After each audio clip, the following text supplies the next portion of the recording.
Tengan todos muy buenos días, reciban el saludo del Departamento Académico de Sociología Rural de la Facultad de Economía de nuestra Universidad Nacional Agraria La Molina y en particular de nuestro director Ernesto Maguiña. Agradezco a las personas invitadas que han venido el día de ahora para este webinar que lleva como título ¿Qué significaría plantear hoy una nueva reforma agraria? Reflexiones por el Día del Campesino. Agradecemos como departamento las facilidades y el auspicio que nos brindan la Escuela de Posgrado de nuestra universidad y el Centro Cultural. Mi nombre es Julio Chávez Achón, voy a ser el moderador de esta reunión que se realiza en homenaje, conmemoración y revaloración del esfuerzo denodado de campesinos y campesinas, su esfuerzo productivo, organizativo, cultural y de gestión de la biodiversidad. Como sabemos, ha habido una reforma agraria muy radical en el Perú en los años 70 y sobre esto ha habido mucho debate, mucha controversia. Finalmente, en lo fundamental, esta reforma agraria ya es algo del pasado, aunque no totalmente, pero en lo fundamental sí. En el escenario actual se ha discutido la posibilidad de una nueva reforma agraria.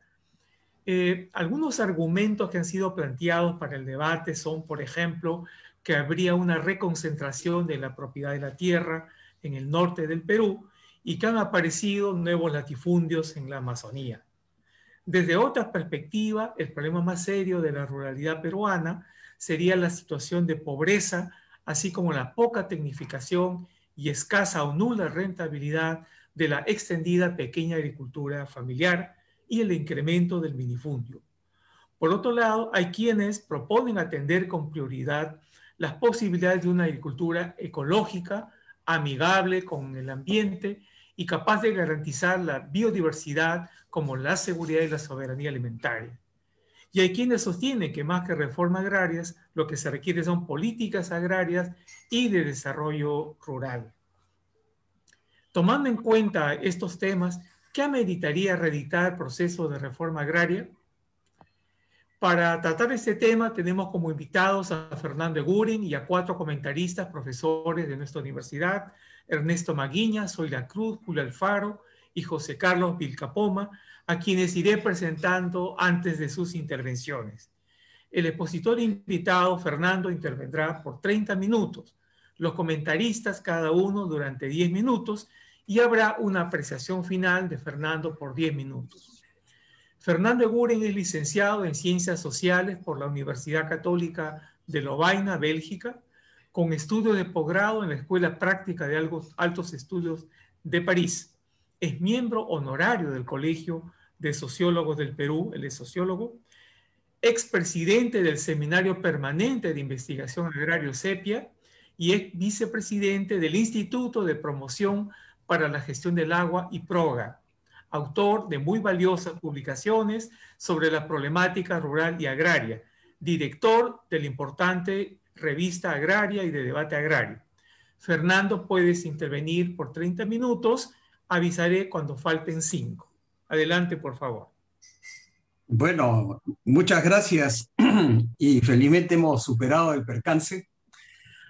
Mis agradecimientos al Departamento Académico de Sociología de la Universidad, mis saludos a los miembros del panel y a todos los que se han conectado para discutir un tema sin duda que sigue siendo actual, que es el de la reforma agraria, que ha pasado nuevamente a ser un tema, digamos, en la agenda de discusión política porque tanto Juntos por el Perú como ahora el Perú Libre, digamos, ponen el tema, digamos, sobre el tapete llamándolo como la segunda reforma agraria. Quisiera yo iniciar mi intervención con una referencia a la primera reforma agraria, que me parece muy importante porque hay que, digamos, ubicarla en el contexto en el que se produjo. Recordemos que la reforma agraria en el Perú fue una de las reformas agrarias que se implementaron en los países latinoamericanos y en otras partes del mundo también, pero sobre todo en los países latinoamericanos, y con diferente intensidad, con diferente cobertura, con diferente radicalidad. Pero fue un tema durante toda la década del 60 y parte de la década del 70. Recordemos que la reforma agraria se formó parte del discurso político, incluso de los partidos conservadores. En la segunda mitad de la década del 50, con el gobierno de Manuel Prado, el gobierno formó una comisión para la reforma agraria y la vivienda, y presidida nada menos que por Pedro Beltrán, economista, propietario de tierras en el Valle de Cañete, que luego sería también ministro de Economía del gobierno de Prado. Y las conclusiones y las sugerencias de esa comisión fueron muy interesantes. Si uno vuelve a leerlas hoy día, fácilmente mucha gente lo consideraría, vaya, esta es una propuesta absolutamente caviar. Y eso era de un gobierno conservador.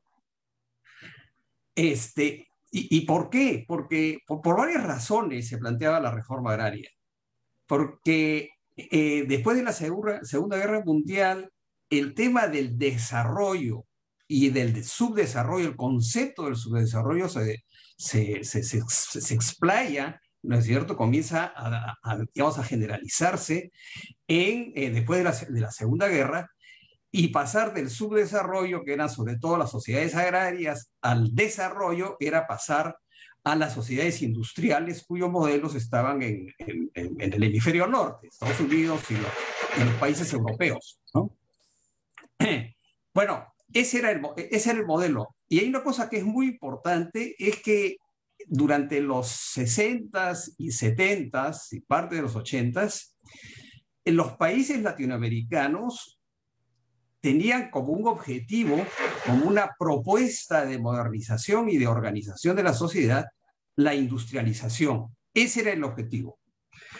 Y se desarrolla el pensamiento de la CEPAL, toda la teoría de la dependencia, que tiene como uno de sus postulados principales que no se podía industrializar nuestros países, que ese era el objetivo, sociedades industriales, si es que no había algún tipo de protección interna. Porque desarrollar la industria en un contexto en el cual otros países ya habían desarrollado sus industrias no permitiría este tipo de propuesta de modelo económico y social, ¿no? Y entonces las políticas de CEPAL, que tuvieron una influencia muy fuerte, fueron más o menos seguidas por varios gobiernos de América Latina. Y uno de los contenidos era la reforma agraria. ¿Y por qué la reforma agraria? Porque las sociedades industriales eran concebidas como sociedades que requerían un fuerte desarrollo de los mercados internos. Y no podía haber desarrollo de los mercados internos con un tipo de agricultura no solamente atrasada, sino en la cual habían importantes espacios en los cuales habían relaciones precapitalistas, semifeudales, etcétera, y en donde la agricultura y la sociedad rural, digamos, tenía que ser modificadas para que no fuese una barrera para el atraso y la consecución de estas sociedades industriales, ¿no? Además, estos planteamientos coincidían con una situación geopolítica, la Guerra Fría, la Revolución Cubana, en la que los mismos Estados Unidos comienzan a apoyar iniciativas de reforma agraria como una manera de evitar que ocurran revoluciones como la cubana, y por lo tanto cambiar, digamos, lo que era el mapa geopolítico, ¿no? Y luego nuestros mismos espacios rurales habían sufrido desde por lo menos la década del 40 cambios también muy importantes de penetración de los mercados, de debilitamiento del régimen hacendario, de movimientos campesinos que luchaban por la modernización de la agricultura, por el acceso a tierras, por la modificación de relaciones semiserviles, las relaciones más modernas digamos, el pago al trabajo con salarios y la eliminación de las rentas en trabajo, en las rentas en especie, etcétera. Entonces había una confluencia de varios sectores de la sociedad, había un contexto internacional, además había un clima progresista, ¿no? Que contrasta tremendamente con el clima general hoy día. Había un clima internacional progresista. Ahora, todo esto, bueno, ya sabemos la reforma agraria, qué es lo que hizo, cada país adoptó, digamos, sus propias propuestas y sus propias a sus propias realidades, a las correlaciones de fuerzas internas, etcétera. Y como mencionó Julio, efectivamente en el Perú hubo una de las más radicales, ¿no? En Chile también hubo una reforma agraria radical, para no contar con las revoluciones que llegaron al poder, como la cubana, la nicaragüense, etcétera. Bueno, terminaron los latifundios y ahí hay toda una discusión que todavía no termina, es si fue un éxito o no fue un éxito la reforma agraria. Ahora, como sucede con los procesos complejos, es muy difícil tomar un solo factor para decir si fue éxito o no fue exitoso. Desde el punto de vista estrictamente económico, no fue un éxito, ¿no?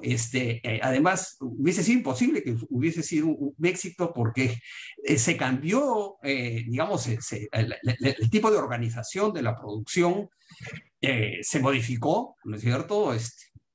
Nuevos actores comenzaron a intervenir y en esas condiciones lo que hubo es una disrupción de la producción, de las formas de organización de la producción, incluso en los sistemas de riego, con la formación de las cooperativas y luego con sus parcelaciones también fueron desestructuradas, etcétera, ¿no?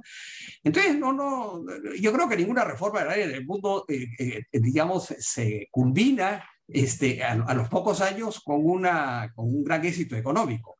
Menos aún en el caso nuestro, porque recuerden ustedes que a partir de la segunda mitad de la década de los 70 y durante toda la década de los 80, ese contexto internacional económico era muy difícil y en ese contexto era también, digamos, difícil que internamente la economía estuviese en buenas condiciones para desarrollar. No hubo. O sea que hubo varios factores que impidieron digamos, el crecimiento económico, digamos, como resultado directo, digamos, de la reforma agraria, ¿no? Lo que es innegable es que hubo una gran transformación social y también política, ¿no? Y creo que ahí el signo ha sido sin duda positivo, porque tendencias que ya existían de reducción de los espacios donde habían estas relaciones precapitalistas, semiserviles, etcétera, fueron aceleradas tremendamente y entonces, en mi concepto, hubo pasos muy importantes para lo que podríamos considerar no solamente una democratización de la sociedad rural, sino posteriormente ya con la recuperación de las elecciones en la década del 80, etcétera. Muchos de los dirigentes campesinos que estuvieron en los movimientos, que dirigieron los movimientos campesinos, también fueron incorporados, se incorporaron a los diferentes niveles de la actuación política pública, ¿no? En los municipios locales, etcétera, ¿no? Entonces hubo un proceso importante de democratización de la sociedad rural y con ello de la sociedad en su conjunto, ¿no? Entonces, si tomamos en globo, digamos, cuáles fueron los pros y contras de la reforma agraria, y yo me quedo con esto último, o sea que la reforma agraria al final tuvo este efecto positivo, importante, de incorporación a la ciudadanía de millones de peruanos, ¿no? Y eso fue lo irreversible, eso ha sido lo irreversible, ¿no? La incorporación a la ciudadanía de la población rural. Ahora bien, todo este periodo de la post-segunda guerra, ¿no es cierto?, hace una crisis y algunos de los hechos importantes, digamos casi simbólicos, es a nivel internacional los gobiernos de Ronald Reagan en Estados Unidos y Margaret Thatcher, ¿no? En prácticamente toda la década del 80, ambos, ¿no? Uno en Estados Unidos, Margaret Thatcher en Gran Bretaña, ¿no? Que modifican las grandes orientaciones ideológicas y también políticas consecuentes, ¿no? De las economías y de lo que se tendía por el desarrollo, ¿no? Y lo que era como un objetivo, digamos, que expresaba el pasaje del subdesarrollo al desarrollo, que era la industrialización de las sociedades, eso deja de ser ya un objetivo del desarrollo. Recordemos también que uno de los economistas más importantes de esos años, Whitman, ¿no? Él había escrito un libro sobre las diferentes etapas para lograr el desarrollo, que eran 5 etapas, que era el pasaje de las sociedades rurales, y dentro del concepto de sociedades rurales estaba el Perú y otras, digamos, prácticamente toda América Latina, hacia las sociedades industrializadas. Lo más sofisticado de la sociología de los Estados Unidos, comandados, digamos, liderados por Talcott Parsons, también tenía una reflexión parecida de lo que era el pasaje de las sociedades tradicionales a lo que eran las sociedades modernas, etc. Entonces, toda esta idea, ¿no? Comienza a desbaratarse con la penetración de lo que luego sería llamado el pensamiento neoliberal, y que fue además, digamos, facilitado tremendamente por el colapso de la Unión Soviética y de todas sus zonas de influencia, con algunas excepciones, ¿no? En la que queda prácticamente la organización capitalista de la sociedad y de la economía, queda casi como digamos, la victoriosa en esta larga puja, ¿no? Que se ha quedado, digamos, se quedó en denominar como la Guerra Fría, ¿no? Entonces, los países de América Latina, y específicamente el Perú, luego de estos periodos ya a finales de la década del 70, en la década del 80, de crisis económicas, ¿no? Digamos, se va perdiendo esta imagen de un destino de país industrializado, que no era solamente una propuesta económica, era una propuesta social, cultural, política, ¿no? De urbanización, de formas de organización de la democracia del Estado, etcétera, etcétera. Era toda una propuesta. Esta idea de que el país estaba orientado hacia un modelo más o menos percibible, imaginable, ¿no? Esto se desbarata, ¿no? Se desbarata, y lo que había sido un medio para lograr esa sociedad deseada, que era el mercado, ¿no? Era concebida como un medio, tan concebida como un medio, que las propuestas de industrialización y el pensamiento de la CEPAL establecía una serie de restricciones a la influencia del mercado internacional, ¿no es cierto? Entonces había que manipular el mercado para lograr el desarrollo, ¿no? Toda esa concepción se desbarata, ¿no? Y ese medio, el mercado, se va convirtiendo en el fin. Entonces, ¿cuál era el objetivo de las transformaciones económicas y de la orientación de la economía? El fin era el mercado. Lo que era bueno para el mercado era bueno para los países, ¿no? Y obviamente los mercados, salvo para, digamos, las orientaciones muy ingenuas, los mercados son desiguales y tienden a favorecer a los que están mejor situados, a los que ya tienen ventajas. Las ventajas se acumulan y las desventajas se van acumulando, etcétera, ¿no? Es en ese nuevo contexto en el que ya la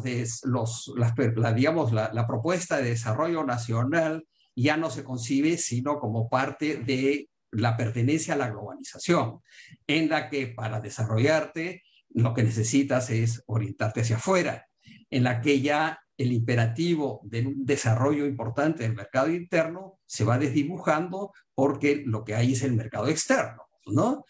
Entonces, esa idea de que hay un modelo respecto del cual se tenían que arreglar, tenían que, digamos, acomodarse las políticas, ¿no? Para lograr esos objetivos, eso va terminando, ¿no? Va terminando y finalmente lo que queda es una propuesta de sociedad que se modela por el mercado, no por un objetivo deseable, sino simplemente si nosotros favorecemos el desarrollo de los mercados, entonces eso es lo que hay que hacer. ¿No es cierto? Ese es el camino de la modernización y supuestamente debería ser el camino del bienestar, ¿no?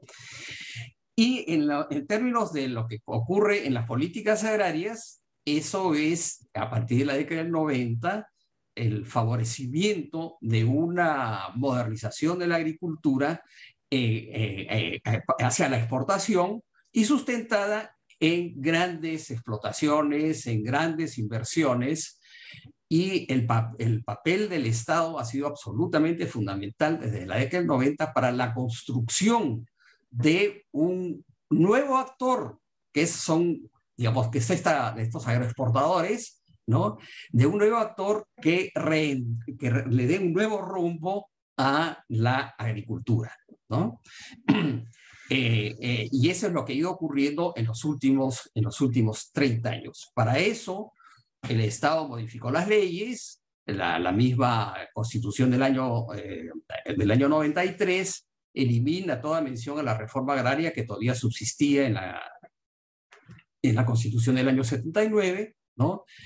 Se libera, digamos, se eliminan las barreras al mercado de tierras, a la extensión de los predios que uno podría tener, se elimina el requisito de la necesaria conducción directa de las tierras, o sea, entran las sociedades anónimas, etcétera, etcétera, ¿no? Y a través de diferentes procesos se produce este proceso de concentración que todavía está en curso, ¿no? Las cooperativas azucareras son transformadas en sociedades mercantiles y las acciones son adquiridas por inversionistas. Las grandes inversiones en irrigaciones sobre tierras seriazas en las cuales las nuevas tierras van siendo transferidas, no por ninguna necesidad económica, son transferidas por decisión política a través de una serie digamos, de procedimientos de nuevo a grandes inversionistas, entre las cuales, sobre todo, grandes corporaciones que ya tienen intereses económicos en otros sectores de la economía, ¿no? Y también con el mercado de tierras. El mercado de tierras no ha sido tan importante para este proceso de concentración en comparación con las otras dos que he mencionado, ¿no? Y luego también hay toda esta política de concesiones, ya mucho más allá de la agricultura, ¿no? Se amplían las concesiones mineras, las concesiones de hidrocarburos, etcétera, ¿no? Entonces, hay una importante modificación en lo que es, digamos, las formas de acceso a la tierra y de concentración nuevamente, pero sobre todo en la costa, de tierras para la exportación, para dedicarlas a la exportación. Bueno, mientras eso ocurre, ha habido pues un proceso también de, digamos, de marginación del resto de la agricultura. El resto de la agricultura que para el país es más importante, obviamente, por muchas razones. Para comenzar, porque es la que produce los alimentos para el país, ¿no? Y porque alberga millones de personas, ¿no? La inmensa cantidad de unidades agropecuarias en el Perú, lo sabemos ahora bajo el nombre de agricultura familiar, ¿no es cierto? Son, digamos, el 97, 98% es agricultura familiar. Entonces, esta importantísima sector económico, social del país, ¿no? Es la que queda, digamos, marginada, digamos, sujeto, digamos, u objeto más bien de programas acotados, de corto plazo, localizados, ¿no? Pero sin ninguna propuesta real de desarrollo de estos grandes espacios del campo del país, ¿no? es ahí donde aparece entonces, creo yo, en este proceso electoral, en este contexto, ¿no? Esta idea de una segunda reforma agraria, ¿no? En mi opinión personal, el término no es muy afortunado, porque remite casi inevitablemente a aquello que siempre ha significado la reforma agraria. La reforma agraria siempre ha significado una reforma de la tenencia de la tierra, ¿no es cierto? Es casi indeligable el concepto. Pero creo yo que la utilización del concepto este de segunda reforma agraria ha sido más bien una suerte de fórmula para atraer la atención sobre la importancia del agro tan descuidado en estas décadas, ¿no? Porque cuando uno revisa, sobre todo los que, repito, han sostenido, digamos, la necesidad de una segunda reforma agraria, cuando se revisa el plan de gobierno de Juntos por el Perú y luego de Perú Libre, el tema de la tierra no está, sino, digamos, en un lugar muy secundario, si es que está, ¿no? En declaraciones y ampliaciones posteriores de los especialistas de Juntos por el Perú, por ejemplo, muy claramente han dicho, no se trata de expropiaciones, o sea, esta segunda reforma agraria no son expropiaciones, ¿no?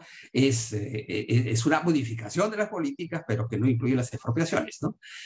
E incluso en lo que es el planteamiento original del programa, el ideario de Perú Libre, que es morigerado, digamos, luego con el plan del Bicentenario, incluso ahí hay referencia a la tierra, sí, pero tampoco de manera no tan explícita ni tan directa, ¿no? Cuando se refiere que se recuperarán las tierras que han sido usurpadas a campesinos, etcétera. Bueno, ¿y cuáles son las tierras que han sido usurpadas? ¿No es cierto? Ahí no expresa con claridad a qué se refiere, ¿no? Ahora, amerita darle esta gran importancia para poder ponerle este gorro de la segunda reforma agraria. ¿Cuál es el sentido, más en el fondo, de esta expresión, ¿no? Bueno, para comenzar, repito, esto está escrito, ¿no? en los planes de ambas organizaciones políticas, ¿no? Y claro, lo que plantean es que hay una prioridad en la modificación de la agricultura por las siguientes razones, ¿no? Porque es la principal abastecedora de alimentos del país, ¿no? Y dentro de esto es la agricultura familiar la que debe ser favorecida, porque es la principal fuente de empleo. Efectivamente, de todos los sectores económicos, el que absorbe más empleo es la agricultura. Agricultura, estoy utilizando el término en sentido amplio, ¿no? Incluir la ganadería, la forestería, pesca artesanal, etcétera, ¿no? Porque es la manera más efectiva de reducir la endémica pobreza rural, ¿no?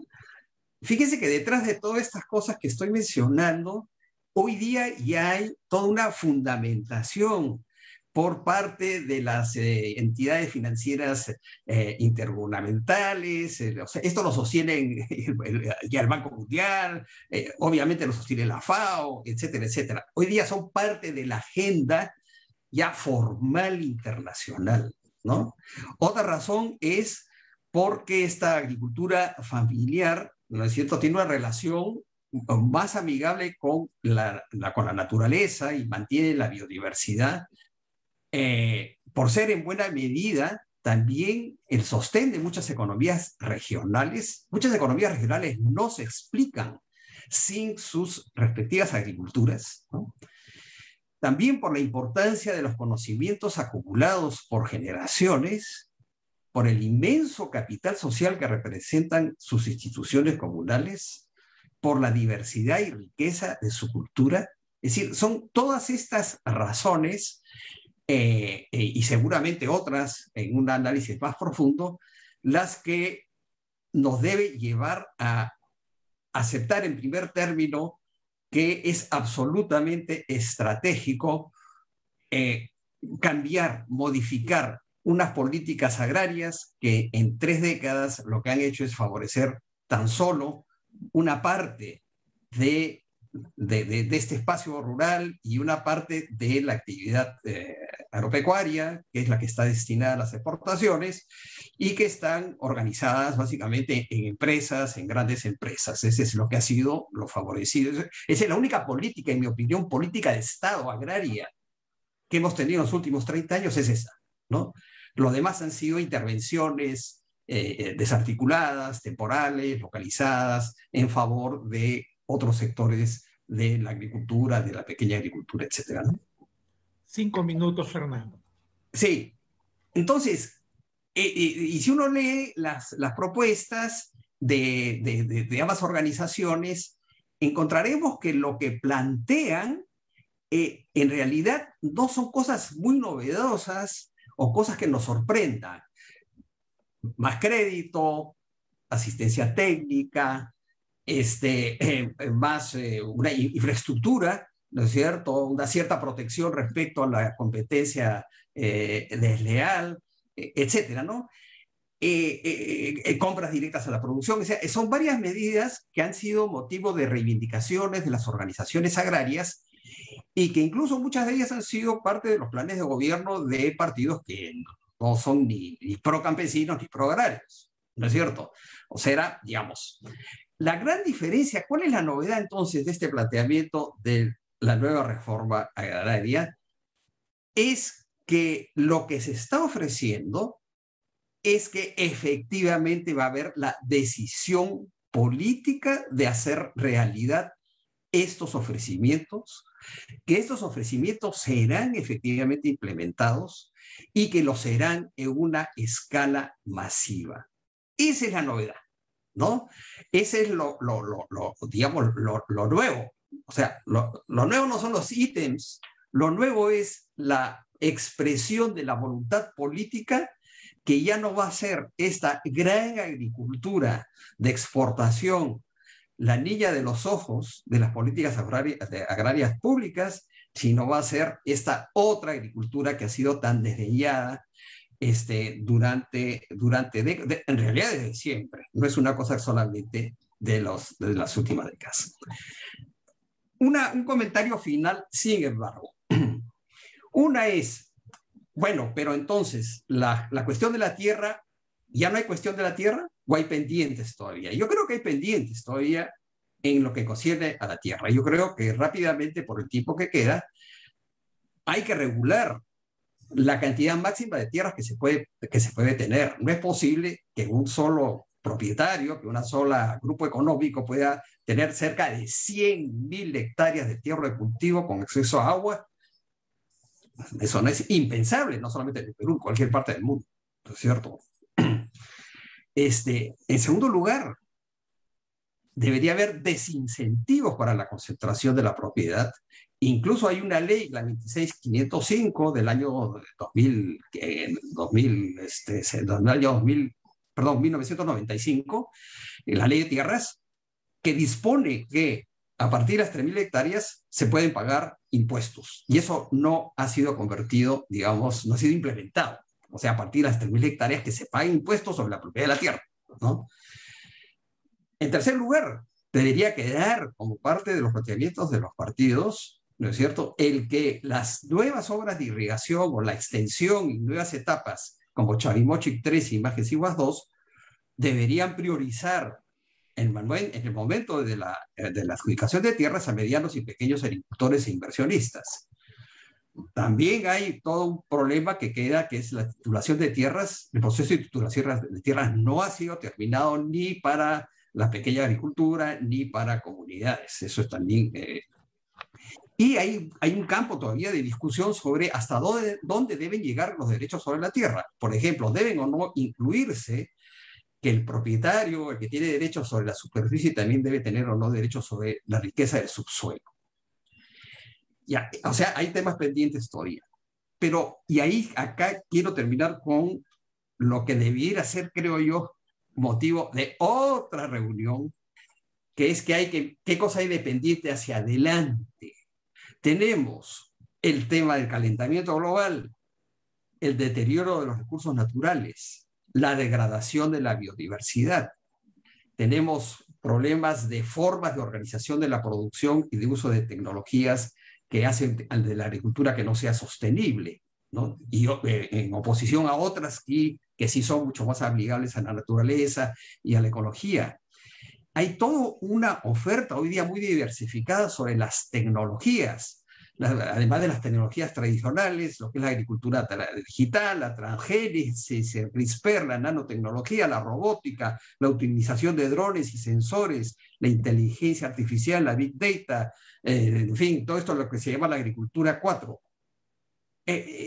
Digamos, eso debe estar incorporado en una propuesta de política agraria, porque hasta donde han avanzado los partidos, creo yo, es cómo arreglamos todavía los problemas del siglo XX.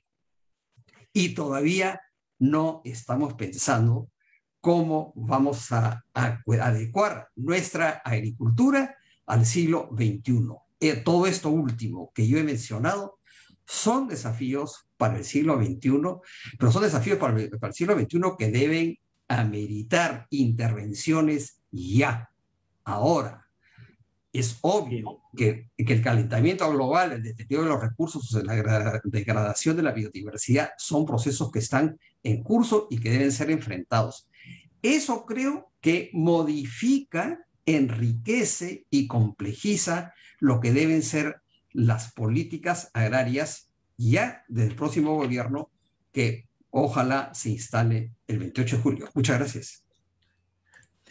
Muchas gracias, Fernando, por tu excelente intervención, que pone a discutir a la academia temas que, si bien fueron nombrados desde la esfera de la coyuntura electoral, sin embargo son temas del desarrollo agrario y rural sobre el cual necesitamos ir construyendo agendas, contenidos y hacer investigaciones.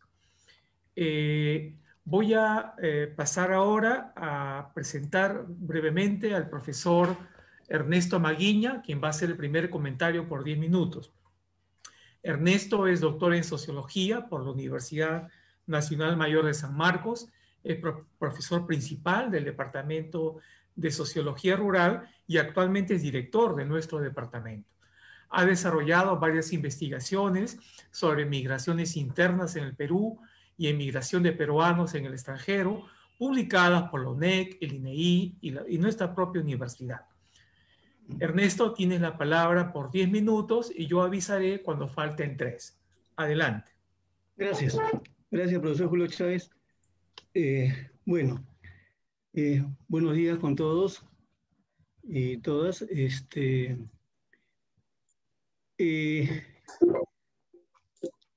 10 minutos creo que es un corto tiempo, pero trataré de hacer el esfuerzo de hacer una síntesis sobre el tema. Evidentemente que yo he trabajado a lo largo de presencia en esta universidad, he investigado sobre temas sobre migración. Y obviamente el tema sobre migraciones está bastante vinculado, pues igualmente al tema y problemas de la reforma agraria. Entonces un poco voy a tratar de vincular, ¿no?, esas dos variables, digamos, ¿no?, reforma agraria y migraciones. En ese sentido, tendría que decir que la población del Perú pues ha cambiado en el tiempo, ¿no? De una población predominantemente rural, en el año 1940, 65% de la población habitaba el campo, pasa a ser una población predominantemente urbana, considerando los datos del último censo, 2017, donde el 18%, solamente el 18%, ahora es población rural, ¿no? La reforma agraria, que se da en 69, ya en ese tiempo el 47% de la población era urbana, perdón, el 47% de la población era rural y el 53% era urbana. Entonces ya había una predominancia de la población urbana. Y un factor importante en este proceso de cambio de una sociedad predominantemente rural a una sociedad predominantemente urbana fueron las migraciones. Las migraciones del campo a la ciudad, que comienzan a darse en la década de 1940 y a intensificarse en las décadas de 50, 60 y 70. Y esto tenía que ver con las formas y relaciones de producción que habían en el campo. Antes de la reforma agraria, pues existían el sistema de haciendas. Habían las haciendas modernas, ¿no?, localizadas en la costa norte, dedicadas principalmente a la producción de azúcar. Habían lo que se llamaban las haciendas transicionales, dedicadas a la producción de arroz y algodón, y las haciendas tradicionales, localizadas en la región de la sierra. Aproximadamente, según estudios, habían 12.000 haciendas en el Perú.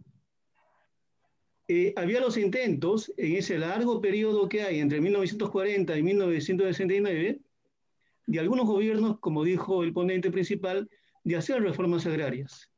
Las que yo recuerdo también en la década de 60 fue la de un militar llamado Pérez Godoy, que intentó también hacer algo en la necesidad de hacer una reforma agraria.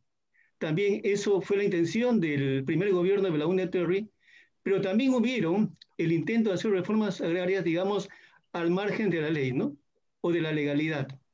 La que intentó hacer, o la que hizo en cierta forma Hugo Blanco, el Valle de la Convención, y también la que hicieron muchos hacendados en el departamento de Cajamarca que vendían sus tierras, sobre todo a sus yanaconas, con el temor de que en algún momento estos podían invadir sus tierras, entonces decidieron vender sus tierras a estos mismos yanaconas. Eso posibilitó que la migración de Cajamarca a los lugares más cercanos de la costa, como Lambayeque, Chiclayo, La Libertad, Trujillo, se incrementara en ese afán de estos migrantes de tener dinero para poder comprar las pequeñas propiedades que les ofertaban los terratenientes.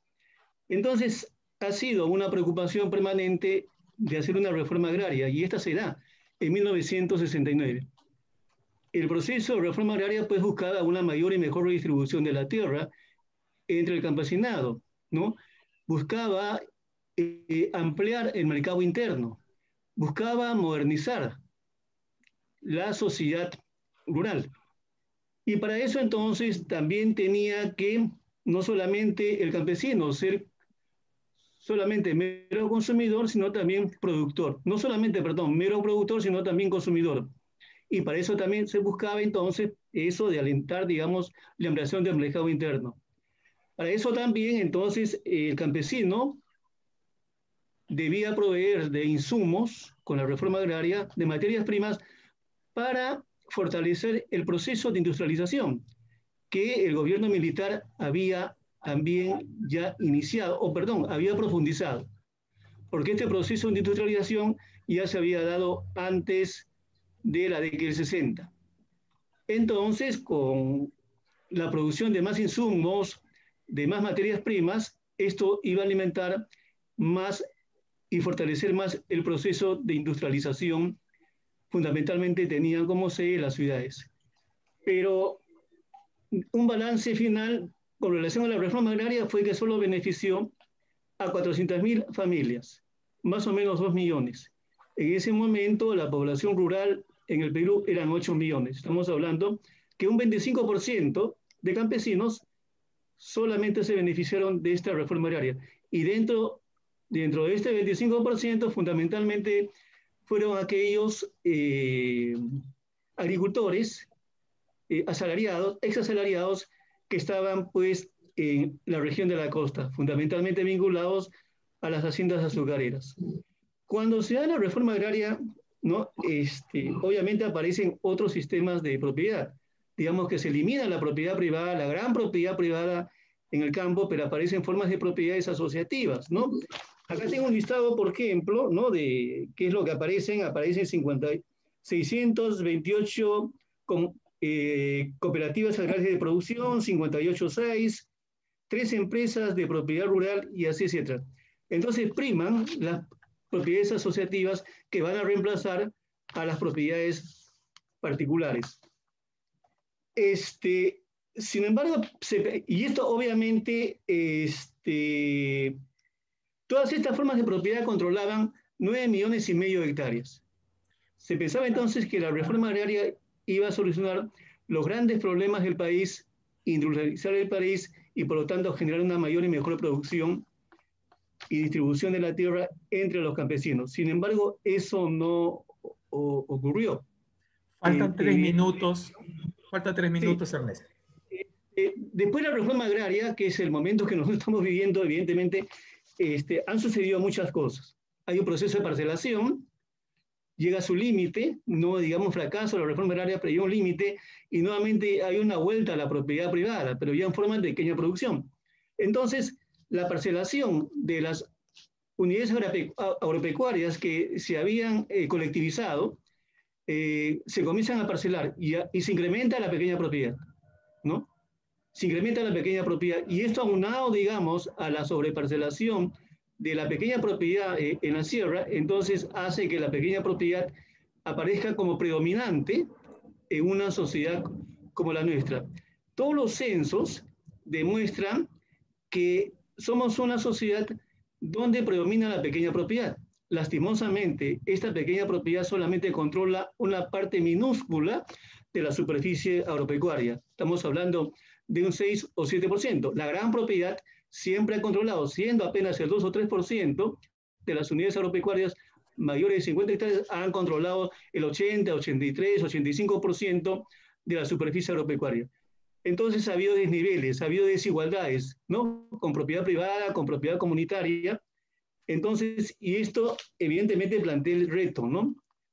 Cuando uno pregunta por una pandemia, ¿qué es lo que nos ha permitido, digamos, vivir, alimentarnos? Uno se remite después a la pequeña propiedad.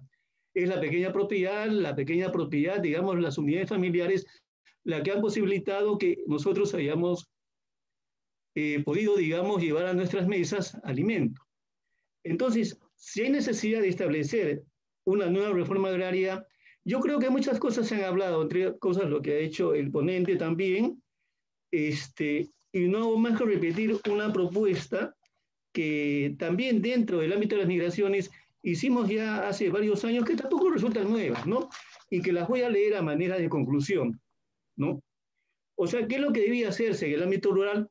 No es nuevo, digo, contrarrestar la descapitalización del campo con mayores inversiones, potenciar la banca agropecuaria, acelerar la titulación, otorgar ayuda técnica y préstamos, mayor infraestructura de vías y obras hidráulicas, reforestación y manejo integral de cuencas tendientes a generar bienestar en la población del campo, reduciendo la emigración, sobre todo en las áreas más deprimidas de la sierra, potenciando sus actividades más productivas.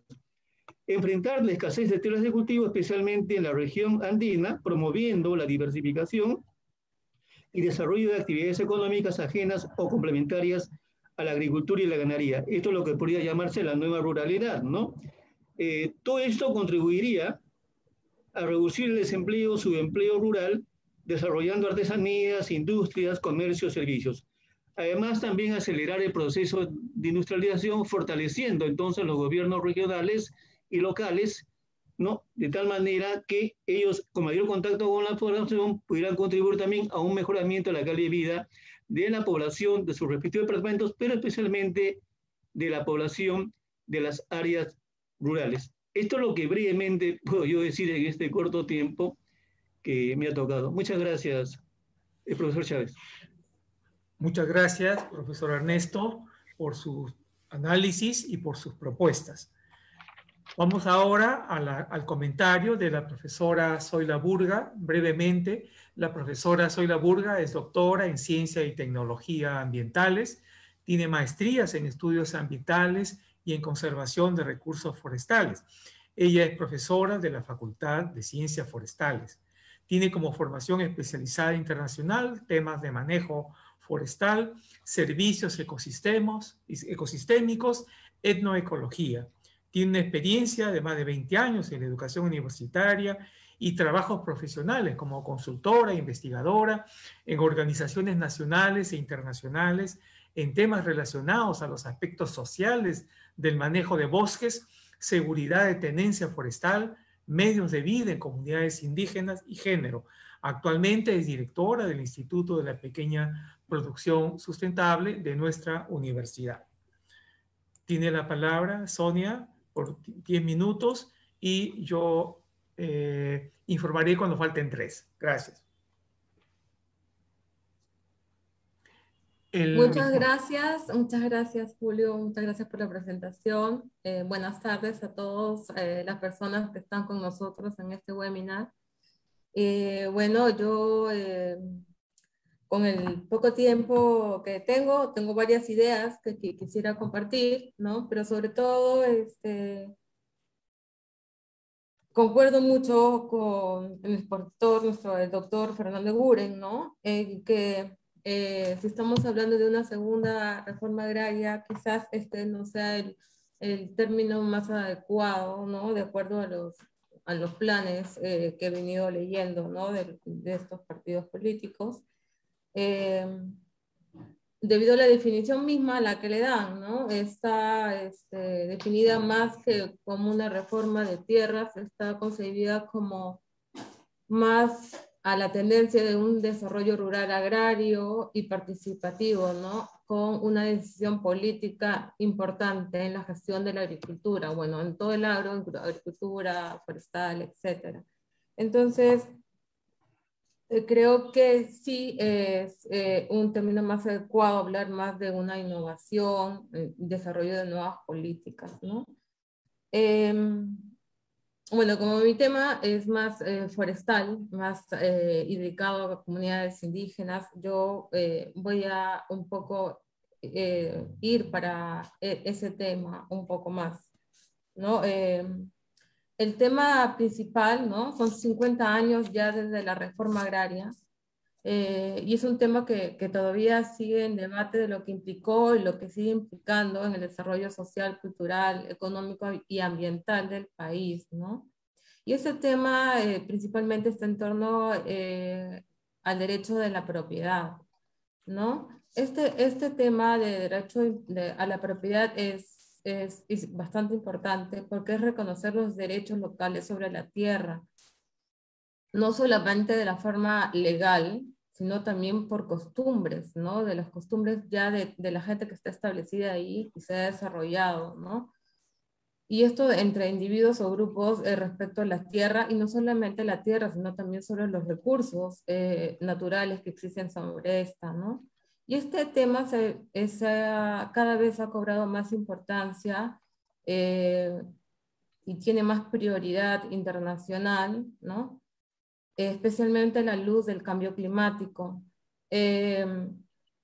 Diversos estudios sugieren que la formalización, es decir, dar la titulación, ¿no? Ordenar la tierra, dar estos derechos contribuirían a mejorar los medios de vida, a reducir la pobreza, proporcionar mayores incentivos para las inversiones sostenibles a largo plazo, reducir la deforestación y los efectos de los gases de efecto invernadero, y sobre todo fomentar la conservación, ¿no? Entonces, esto es bastante importante porque esto está muy relacionado con el tema de quiénes poseen la tierra actualmente sobre el territorio peruano, ¿no? Actualmente, bueno, si nos basamos a nivel de todo el Perú, ¿no? De acuerdo a los datos del Ministerio de Agricultura, se puede decir que las unidades, casi el 66.5 de 66, redondeando, de la superficie agropecuaria del país es controlado por comunidades campesinas y comunidades nativas, ¿no? Principalmente. Pero si nosotros nos vamos a la parte de bosques amazónicos, básicamente bosques amazónicos, vamos a ver que las comunidades contienen aproximadamente el 22% de esta superficie de los bosques, ¿no?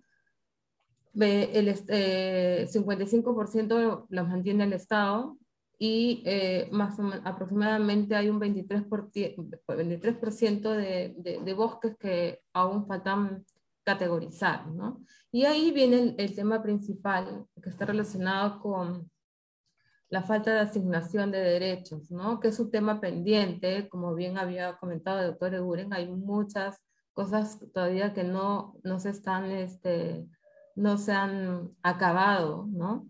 Y que todavía subsisten hasta el momento. Es justamente esta relación de estas tierras por categorizar, ya sea por diferentes motivos. Muchas de estas tierras están bajo solicitud de reconocimiento de comunidades, tanto indígenas como campesinas amazónicas, ¿no? Las poblaciones ribereñas en la Amazonía, y que este porcentaje, por supuestamente, va a subir en cantidad. Y estas tierras por categorizar justamente son las que sufren mayor deforestación, ¿no? Hay mayor pérdida de bosques por la falta de decisión o por la lentitud. En realidad, en los últimos 10 años, este proceso de titulación o asignación de derechos sobre la tierra ha ido cambiando.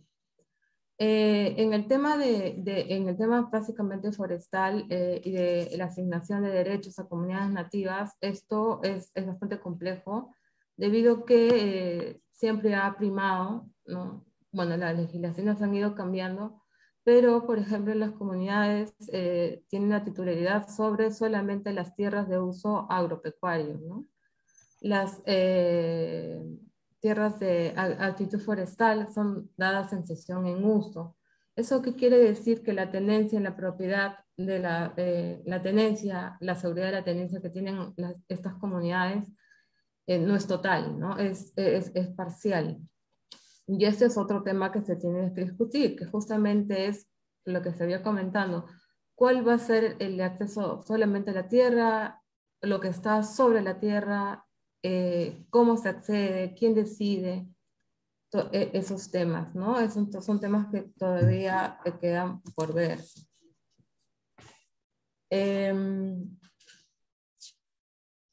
Otro punto importante es que ya en la Amazonía, o sea, por más normativa que exista, igual las políticas dentro de un propio ministerio o entre ministerios son a veces contradictorias, ¿no?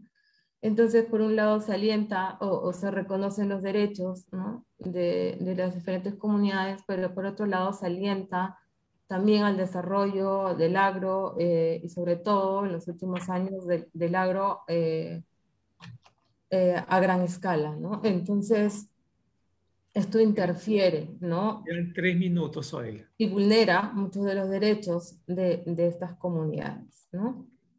En el punto tal que nomás en los últimos años la deforestación ha ido aumentando, ¿no? Y que ya existen estas tierras que han sido degradadas que podrían estar dedicadas al agro y al desarrollo de nuevas tecnologías, incentivos para la mejora, ¿no? de este sector, ¿no? Entonces, para concluir, para que me pueda alcanzar el tiempo y redondear el tema, más que llamarlo una segunda reforma agraria, preferiría llamarlo como un desarrollo e innovación al agro, con políticas y estrategias que van a tener que ser diferenciadas, ¿no? De acuerdo al actor involucrado. Y que la tenencia, asegurar el título de propiedad, ¿no? El acceso a la tierra, no es lo único que hay que considerar, ¿no? Existe muchas dimensiones en el tema de la formalización que tienen que ir acompañadas no solamente con dar el título de propiedad de saneamiento, ¿no? Y acabar de estar escritas en registros públicos, ¿no? Sino que también, de acuerdo a los estudios que hemos realizado, ¿no? Con CIFOR, por ejemplo, hay que asegurar una organización interna, sobre todo si estamos refiriéndonos a comunidades, ¿no? Respetar los derechos adquiridos de estas comunidades, no solamente asegurar el acceso a la tierra y al bosque, sino dar la capacidad de las personas para que puedan adecuarse a la normativa, ¿no? Y hacer un uso adecuado de sus bosques, y sobre todo un respeto a la autonomía y a las costumbres locales, ¿no? Que falta mucho el tema intercultural dentro de nuestras políticas. Si bien existe la ley, esta en la práctica es poco aplicada, ¿no? Entonces yo creo que con eso es el tiempo que me da para poder hablar de este tema que es bastante complejo. Muchas gracias. Muchas gracias, profesora Zoila. Sabemos que todo lo que usted ha mencionado como comentario y como sugerencia proviene de una investigación larga y comparada entre países y al mismo tiempo un conocimiento en campo que es sumamente valioso. Por eso, como científicos sociales, nos sentimos muy contentos de esta conversación en la cual desde otra perspectiva disciplinaria podemos dialogar para el interés del desarrollo agrario y rural. Presento a continuación al profesor Julio Alfaro Moreno, quien es bachiller en Ciencias Sociales, sociólogo magíster en Sociología de la Pontificia Universidad Católica del Perú, es profesor principal de nuestro Departamento de Sociología Rural y ha sido precisamente quien presidió la comisión que permitió impulsar la creación de nuestro departamento. Actualmente él es director del Centro Cultural de nuestra universidad, ¿no? Director del Museo de Munaba. Ha escrito muchos libros, 15 libros, 52 artículos científicos y acaba de presentar un libro que se llama José María Arguedas, sus aportes hacia una educación universitaria de calidad y ha tenido también un rol muy importante como presidente de la comisión organizadora y cofundador del IPROGA, director y promotor del Programa Nacional de Manejo de Cuencas Hidrográficas y Conservación de Suelo, PRONAMACH. Ha sido también asesor del ministro de Agricultura en el año de 1992 a 1996 y es reconocido como un miembro ilustre del Colegio de Sociólogos del Perú. Es consultor en diversos organismos internacionales sobre temas sociales y de cultura para el desarrollo. Julio, tienes la palabra por 10 minutos y avisaré cuando falten 3.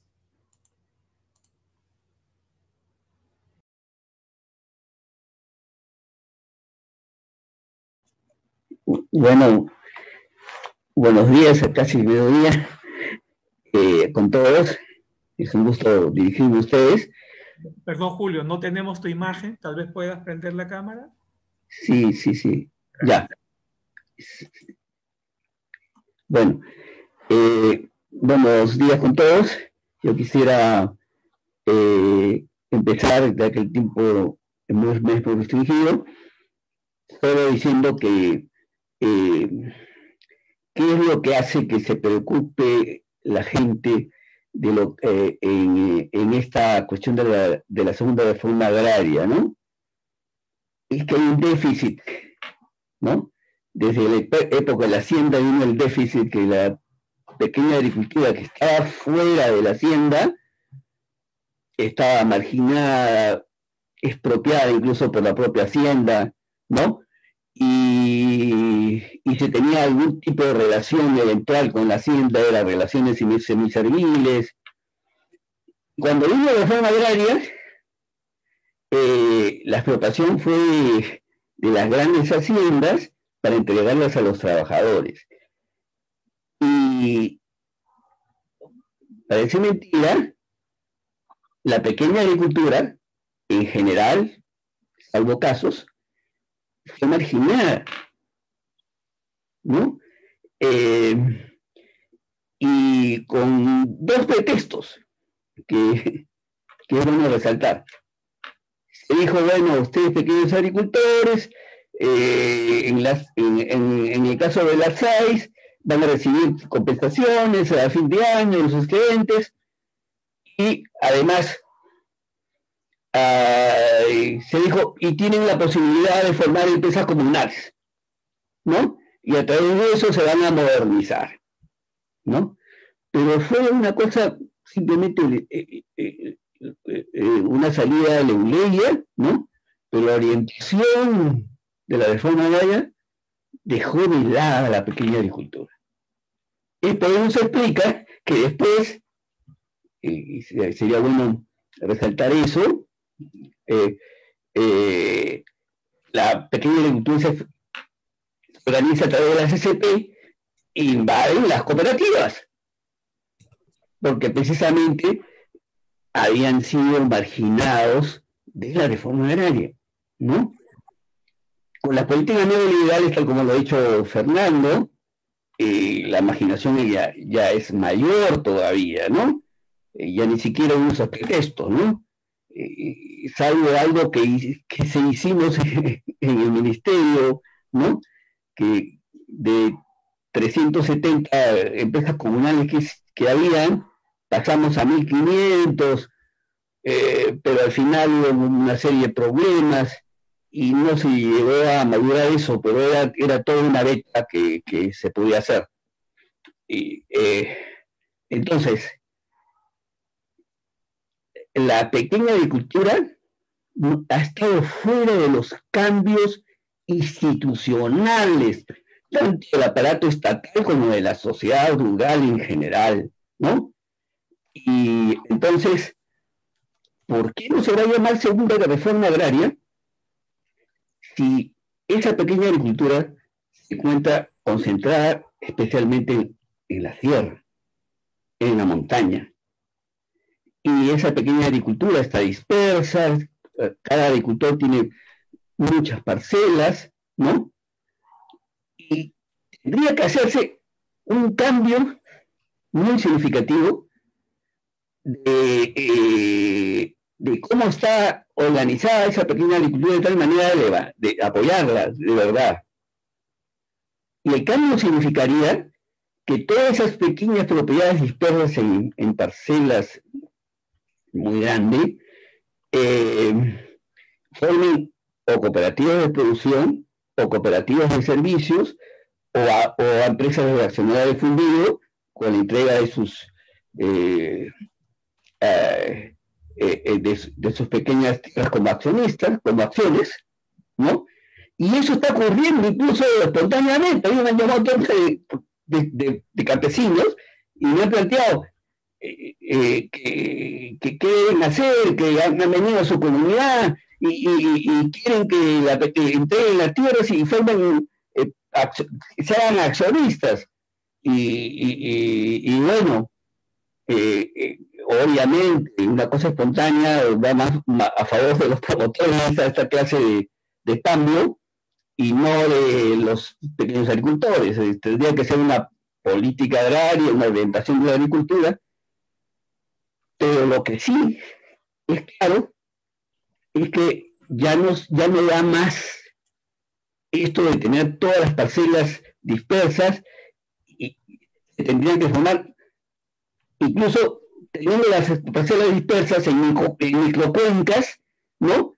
Tener cooperativas de servicios para que entreguen todos los parcelarios, todas las parcelas que no las entregan sino las mantienen a la cooperativa de servicios o otra unidad muy productiva. Y eso sí significa una segunda reforma agraria. ¿Por qué significó reforma agraria de liderazgo? Porque no solamente por los cambios en la propiedad de la tierra y la concentración, también fue porque cambiaron de unidad de propiedad privada a cooperativa. Y eso es lo que le daba el signo. Y según la última intervención de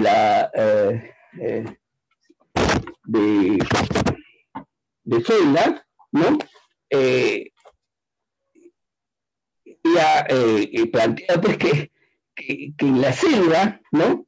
se reconozca y haya un real reparto de la tierra y de acuerdo a los pedidos y demandas que ellos tienen y se legalice, eso ya es también entrar en la cuestión de la tierra misma, ¿no?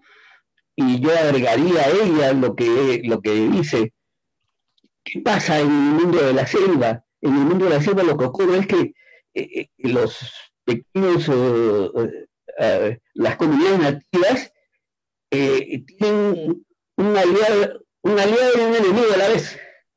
¿Cuál es el aliado y el enemigo a la vez? Los mestizos, que les alquilan, a quien les es alquilado el parte del bosque para que ellos exploten, ¿no? Y hay enorme cantidad de quejas de parte de los nativos que los contratos que solamente son temporales no son respetados. Entonces ahí hay que reordenar todo. Y ahí entra propiedad de la tierra, conducción de la tierra, el cambio de la unidad que va a dirigir todo esto. Eso es lo primero que a mí me parece que justifica la reforma de lo segundo. Y yo rescato la propuesta de Fernando, ¿no? Julio, perdón, quedan 3 minutos. La rescato en el sentido de que hay que reorientar, dice la política agraria, sí, de un Estado que estaba centrado en la gran agricultura y dejado de lado yo agregaría la pequeña agricultura familiar a la pequeña empresa. Yo asociaría a ambos beneficiarios, ¿no? De esa nueva reforma agraria. Pequeña agricultura y pequeña empresa, ¿no? Esos dos han sido dejados de lado. Y eso hace que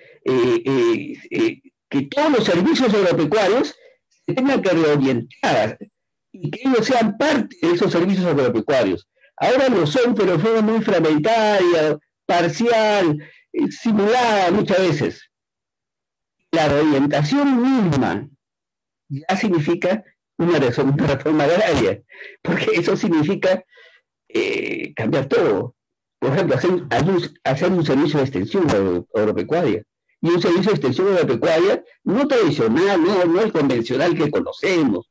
Un nuevo tipo de servicio de extensión agropecuaria donde los productores incluso hasta propongan y elijan su extensionista. Un servicio nacional de extensión que signifique que se rescate la tecnología tradicional, también como Fernando lo ha rescatado, ¿no? Un sistema nacional de extensión que apoye no solamente el aprovechamiento de los recursos, sino sobre todo la conservación. Hay que tener en cuenta que estamos en un sistema de montaña, ¿no? Donde el control del riesgo es clave. Si no hay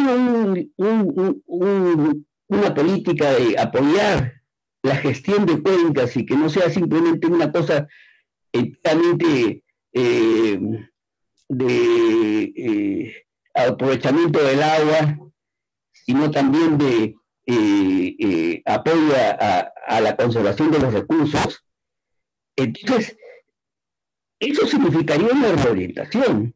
Y la reorientación misma también es una justificación de una nueva reforma agraria, ¿no?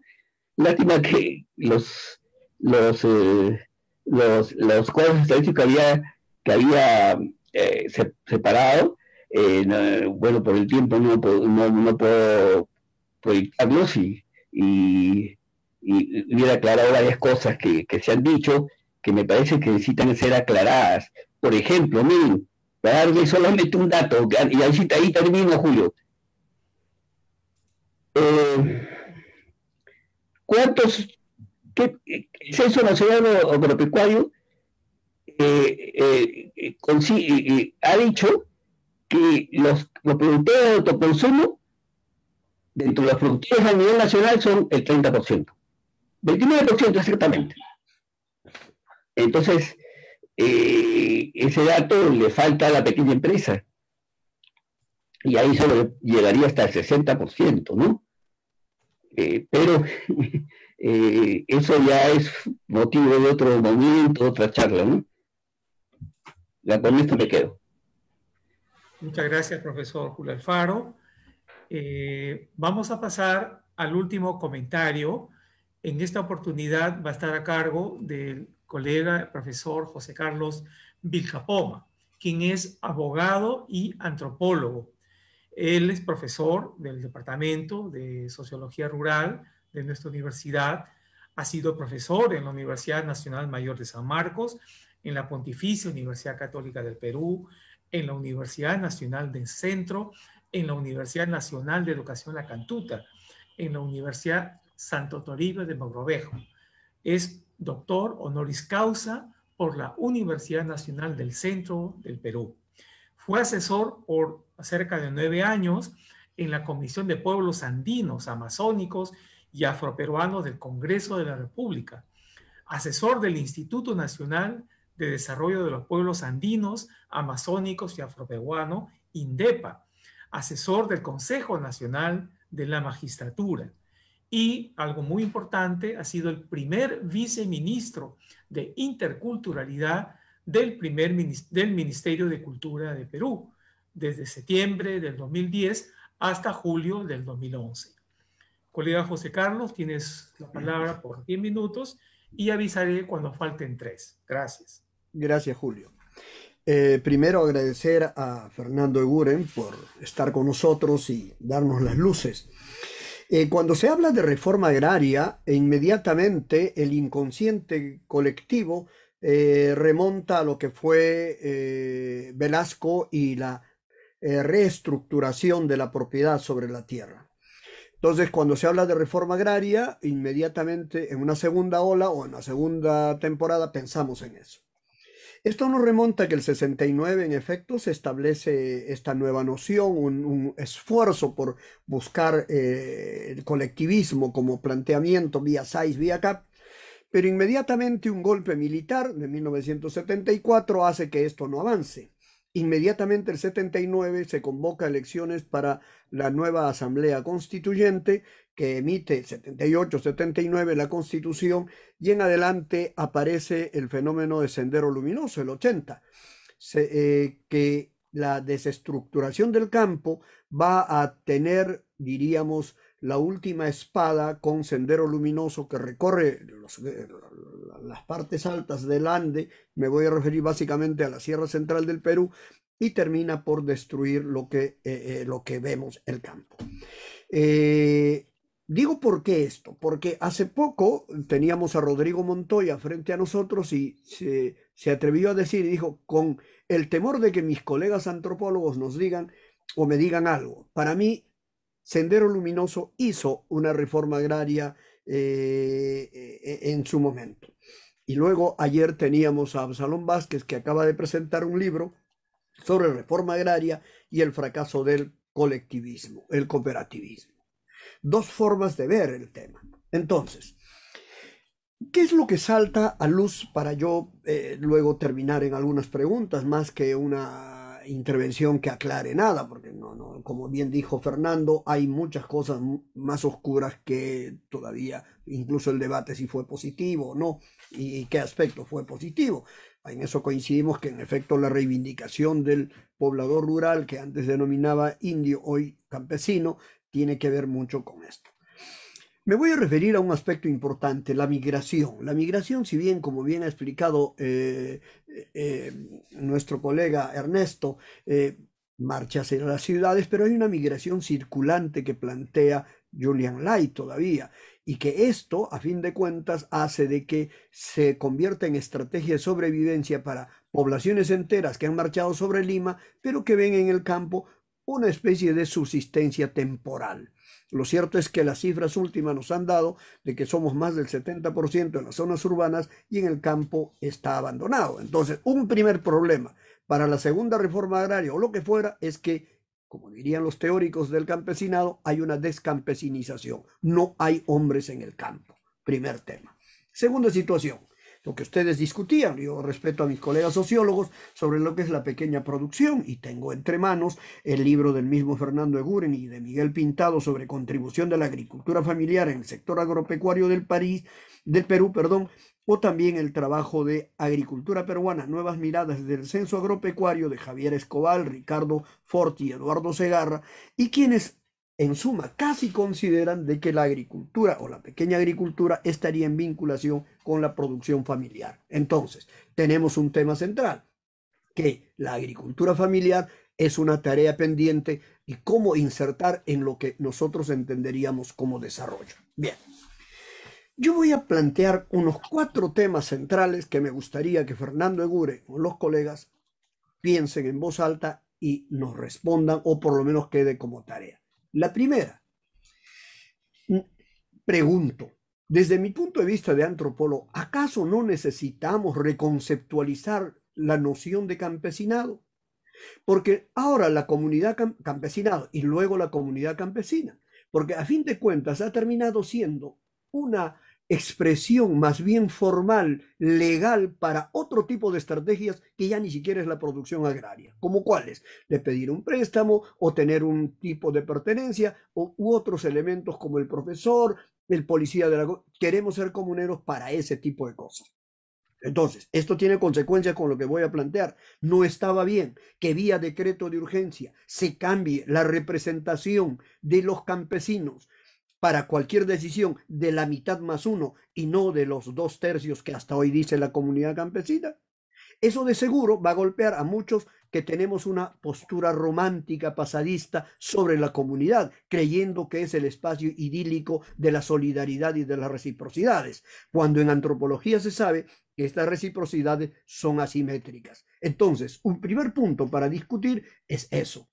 ¿Acaso no habrá una necesidad de reconceptualizar y ver que muchos sectores terminan solo en la formalidad y muchas de seguro hay de nombre usan lo del campesino, la comunidad, etc. Ahí va un primer tema. El otro tema es el de la propiedad sobre la tierra. Si bien es inalienable, imprescriptible, inervagable, etcétera, etcétera, la gran pregunta es, ¿cómo plantear el desarrollo de las comunidades campesinas si acaso no permitimos la presencia de algunas empresas, por ejemplo, unas empresas de explotación minera no convencional, carbón, greda, y que la comunidad sea parte de ella? Pero para eso tiene que haber la posibilidad de alquilar las tierras o venderlas con acuerdo de la comunidad para atraer sectores productivos a las partes altas, más allá de los 3.000, 3.500 de altura, que son básicamente las comunidades que están todavía entre nosotras. En tal sentido, habría que discutir cuál va a ser la mecánica del desarrollo para ese tipo de... ¿Qué tiene que ver seguramente, perdone el desorden, que tiene que ver con si hay o no propiedad sobre el subsuelo, un debate permanente, porque a fin de cuentas yo soy peruano, me siento tan peruano como tal y el subsuelo es nacional. Entonces me ayudará seguramente en la zona vía canon o vía lo que se llama la servidumbre, algún beneficio, pero y solamente es la suerte de haber nacido en un territorio donde en el subsuelo hay gas o hay recurso hidrocarburífero. Bien. Un tercer tema es el del reconocimiento de las comunidades campesinas y nativas que bien la colega ha desarrollado. ¿Es importante el reconocimiento de las comunidades campesinas? Las comunidades apuntan... ¿Para qué? Esto en antropología entendemos de la siguiente forma. En muchos de los conflictos intercomunales después del fenómeno Sendero Luminoso han terminado obviamente armados los campesinos a partir de las rondas campesinas. Pero hay litigio de comunidad a comunidad por linderos, básicamente en la parte campesina, por, entre comillas, supuestos pastizales. Pero tú vas a la zona, no hay ni pastizal, no tiene ganado, ni siquiera hay población. Entonces, ¿qué está motivando el conflicto? Un tema evidentemente cultural, seguramente producto de la violencia, de la guerra. Entonces, allí lo que tenemos que analizar y ver es cómo es que debe apuntalarse al tema del reconocimiento de las comunidades campesinas y que seguramente el paquete de una reforma debiera conceptualizar o debiera tomar en cuenta aquello, ¿no? Y finalmente, gracias. Y finalmente, Julio, gracias.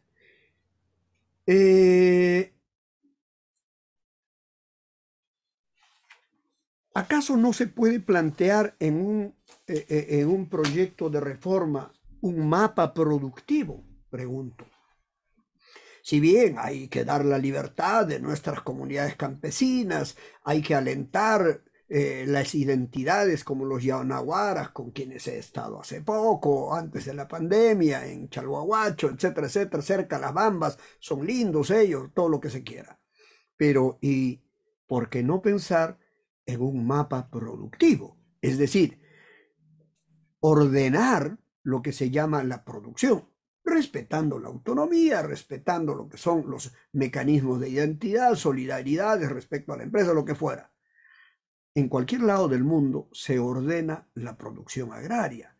Esa producción agraria, así como pensamos en los riesgos del calentamiento global, en los riesgos del agua, en los riesgos, aunque el agua, a decir de algunos maestros, podría resolverse, claro, esto va a sonar un poco ahí que el gran debate de traer agua de los asteroides. Ustedes saben que ahora hay toda una tendencia, incluso empresas grandes que están apuntalando eso.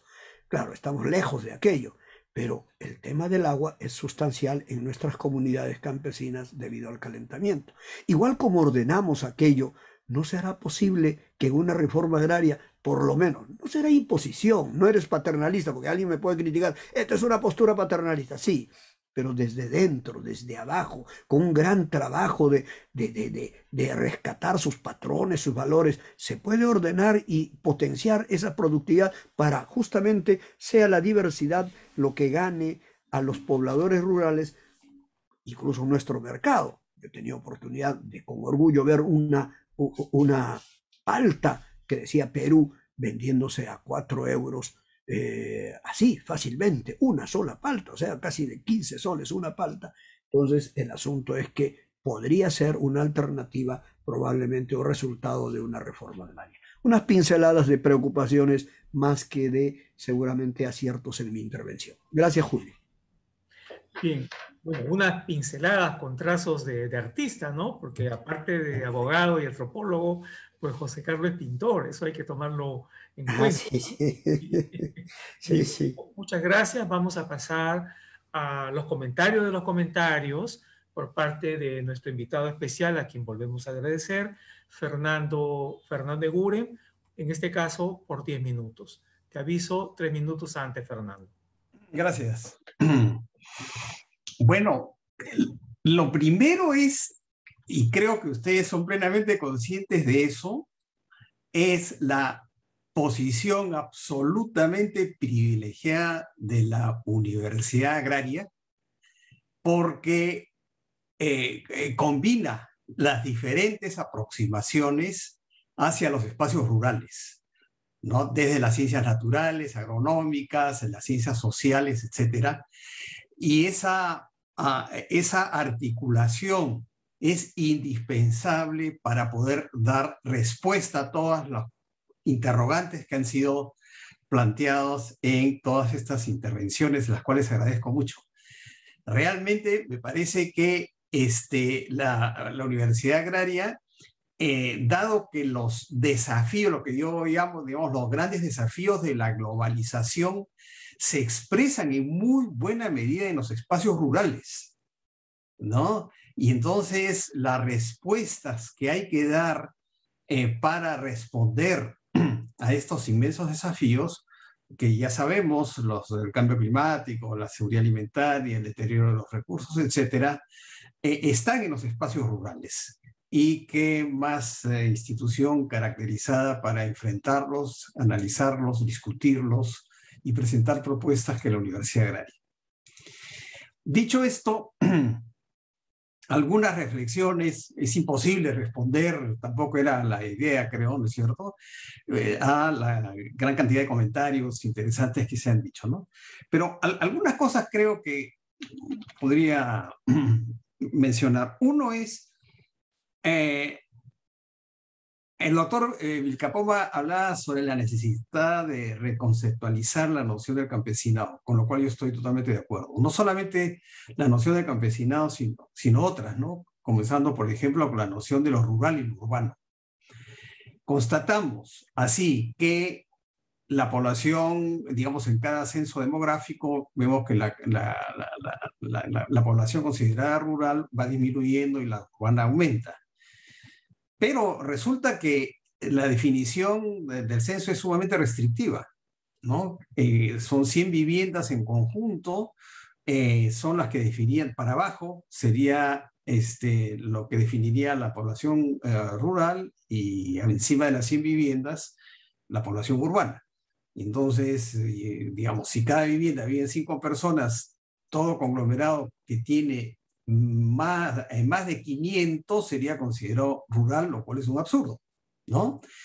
Y entonces, si cambiamos la definición de lo rural, vemos que el peso de la población rural aumenta significativamente a tal extremo que en un ensayo del Banco, un estudio del Banco Mundial publicado en el año 2004, toma la definición de la OCDE de rural, que combina la densidad poblacional por superficie, la distancia a los mercados, ¿no?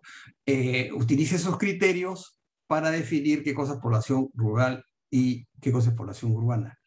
Con esos criterios, en dicho estudio, ay, me están llamando del dentista, voy a rechazarlo, ya. Bueno, dichos estudios llegan a considerar que la población rural a comienzos de este siglo era aproximadamente el 40 y tantos %.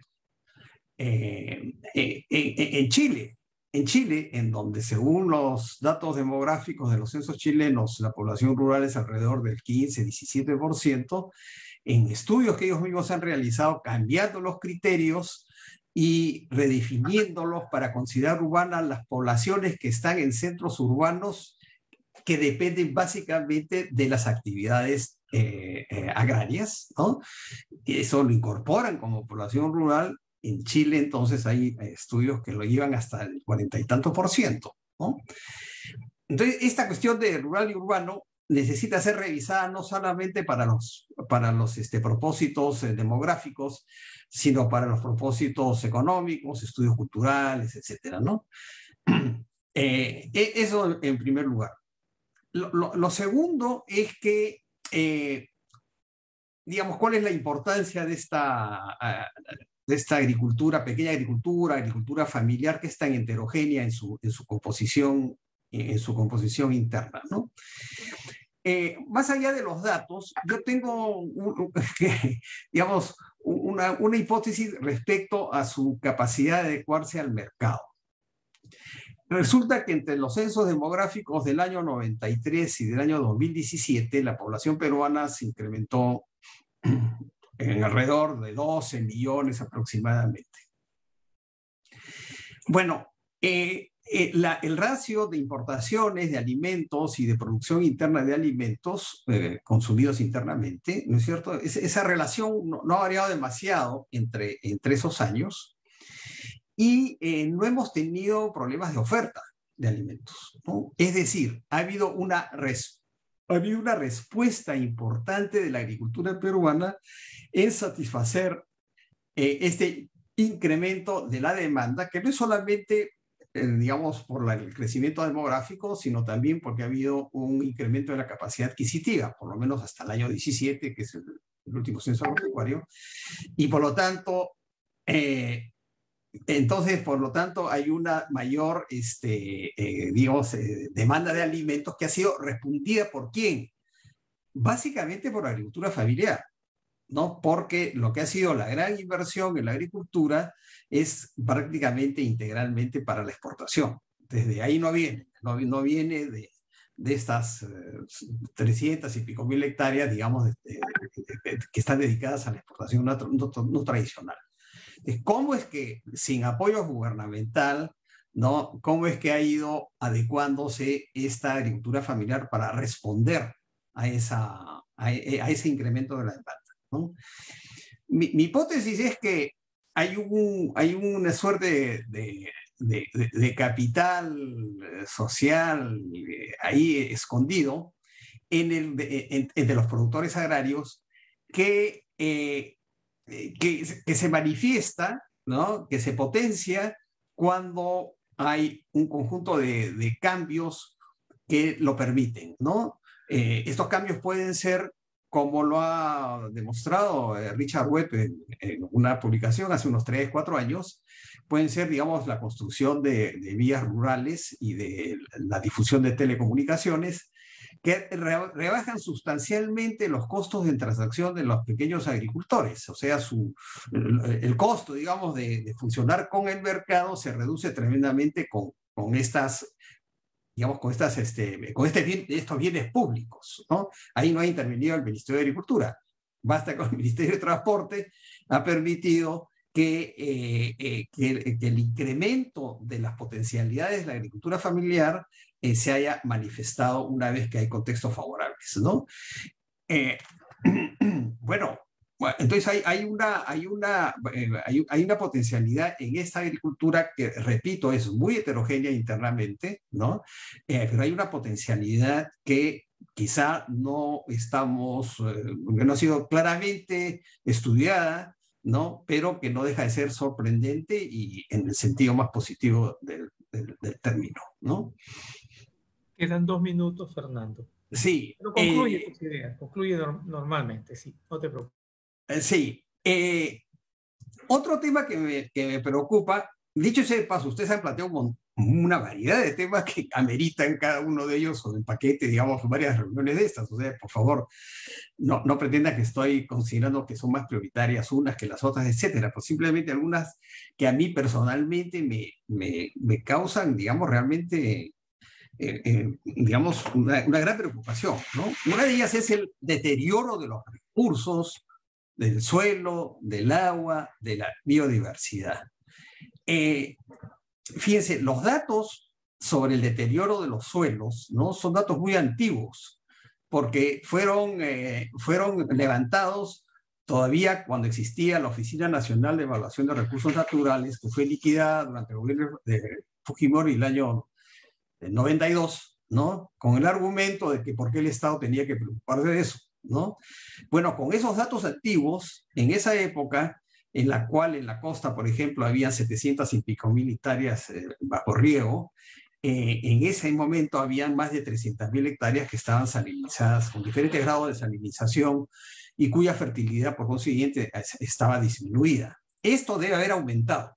Bueno, han aumentado las áreas irrigadas, deben estar alrededor de 1 millón en la costa, pero también han aumentado las áreas salinizadas, entre otras razones, porque las áreas de arroz, ¿no es cierto?, se han ampliado mucho en la costa, se hacen incluso dobles campañas al año, lo cual desde el punto de vista ambiental es una barbaridad, ¿no?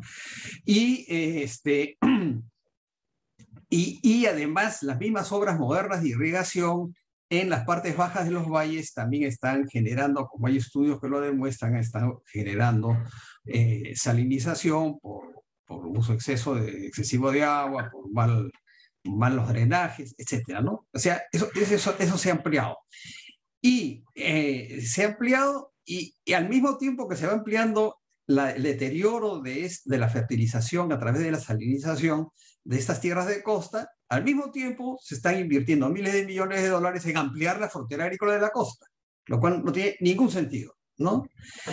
Pero en la sierra, las millones de hectáreas erosionadas y que continúan erosionándose, tampoco no hay ninguna política que trate de contrarrestarlas. ¿No es cierto? Esos son procesos que siguen avanzando y son zonas, digamos, básicamente campesinas y que es parte de los factores que hacen que las poblaciones campesinas de la sierra migren a la selva en búsqueda de nuevas tierras y que apliquen las formas de trabajo de la tierra que tenían en la sierra, que significa el deterioro de la ecología amazónica, ¿no? Entonces, en la Amazonía no solamente hay un problema de deforestación por tala ilegal, sino más importante desde el punto de vista de lo que es prácticamente desertificación de la selva, es la ocupación, digamos, por colonos que vienen de la sierra, porque la sierra ya no soporta más, ¿no es cierto?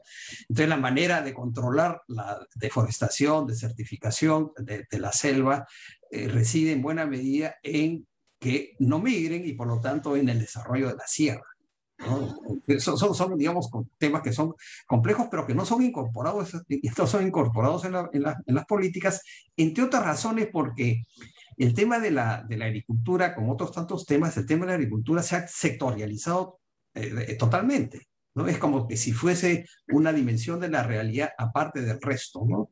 Cuando están sumamente interconectados, ¿no? Entonces, el tema de la migración, que ha sido mencionado correctamente también, ¿no? Y uno de los problemas grandes de la migración es que hay mucha migración de jóvenes, ¿no? Entonces, y como sabemos, son los jóvenes los que permiten y los que son los, digamos, los que están más capacitados, digamos, para introducir innovaciones, etcétera. Yo creo, pero además no me sorprende que migren los jóvenes, ¿no? O sea, digamos, a través de los medios de comunicación conocen y del transporte digamos, más fluido hoy día, ¿no es cierto? Conocen cuáles son las alternativas a un trabajo, digamos, un trabajo que es muy duro, que es muy inseguro, que es el trabajo agrícola, ¿no? Y que bueno, digamos, mejores oportunidades tienen las zonas urbanas. La gente, lógicamente migra, ¿no? Entonces, ¿cómo revertir esos procesos, ¿no? De migración de los jóvenes? Eso está conectado, en mi opinión, con algo que también ha sido mencionado por ustedes, que es en la necesidad de tecnificación de la agricultura. Pero en un concepto de tecnificación que no signifique solamente, digamos, los términos que se utilizaban sobre todo para la revolución verde, la introducción de maquinarias, etcétera, etcétera, etcétera, sino la adopción de nuevas tecnologías que son perfectamente compatibles con escalas pequeñas de producción y que pueden potenciar tremendamente los conocimientos tradicionales, ¿no? Por ejemplo, la utilización de drones, ¿no? Y los sensores que se pueden colocar en estos drones serían sumamente útiles en los terrenos desiguales, en las cuales las variaciones de temperatura, de humedad, de adecuación de plantas, etcétera, varían en distancias cortas y que los drones pueden hacer un seguimiento de toda esta información y en donde, como ningún pequeño agricultor va a alquilar un dron porque excede largamente su capacidad, digamos, económica, es donde se pueden encontrar potencialidades de las comunidades campesinas, ¿no? Yo estoy de acuerdo en que no hay que deificarlas, no hay que mistificar a las comunidades campesinas, pero tampoco hay que ignorar que muchas de ellas, no todas, pero muchas de ellas, tienen un capital social que está totalmente desaprovechado en una perspectiva de desarrollo rural. Es decir, las comunidades pueden asumir ciertos costos colectivos en beneficio de las familias que la componen, ¿no? Digamos, accediendo a estas, a nuevas tecnologías, digamos, asumiendo los costos que pueden ser distribuidos entre todos y estableciendo alianzas, por ejemplo, con las municipalidades distritales que pueden utilizar las mismas tecnologías, en este caso, el ejemplo de los drones, para su propio provecho de la municipalidad. Entonces se pueden prorratear los gastos utilizando estos drones, utilizando todos los medios digitales de comunicación que entre otras ventajas permite que justamente los conocimientos tradicionales, las prácticas tradicionales se puedan difundir de manera mucho más efectiva, más rápida, sobre espacios más amplios, etcétera, etcétera. Yo creo que si no pensamos en una intervención e introducción de cambios tecnológicos muy importantes de esta oferta tan grande y cada vez creciente de tecnologías modernas, de las cuales hay que seleccionar aquellas que sean las útiles, ¿no? Que no tengan efectos destructivos, porque también las hay de esa naturaleza. Si no hacemos eso, yo creo que no hay posibilidades de enfrentar esta pobreza tan extendida en las zonas rurales, etc. Esta parte última a la que me estoy refiriendo, me parece que está totalmente o casi totalmente ausente de los planteamientos, digamos, de políticas agrarias que están en debate, que están en discusión y que sostienen hoy día los partidos que están en lisa para la segunda vuelta, ¿no? Bueno, con eso me quedo y agradeciendo nuevamente la invitación y reiterando en la ubicación estratégica de la Universidad Agraria para abordar todos estos temas. Muchas gracias. Muchas gracias a ti, Fernando, y a mis colegas comentaristas. Este ha sido un diálogo muy interesante. Hemos escuchado a científicos sociales conversando sobre la tecnología para el desarrollo y hemos escuchado a científicos de las ciencias naturales hablando sobre temas sociales a partir de un conocimiento muy concreto de regiones del Perú, ¿no? Vamos como departamento a continuar con estos diálogos. Ustedes todos han comentado algo sobre la vieja reforma agraria y los nuevos temas de nuestros días. Pero ciertamente las personas que fueron beneficiarias de la reforma agraria, muchas de ellas existen ahora igualmente en la agricultura o fuera de ella. ¿Qué pasa con ellos? ¿Cuáles son sus deseos?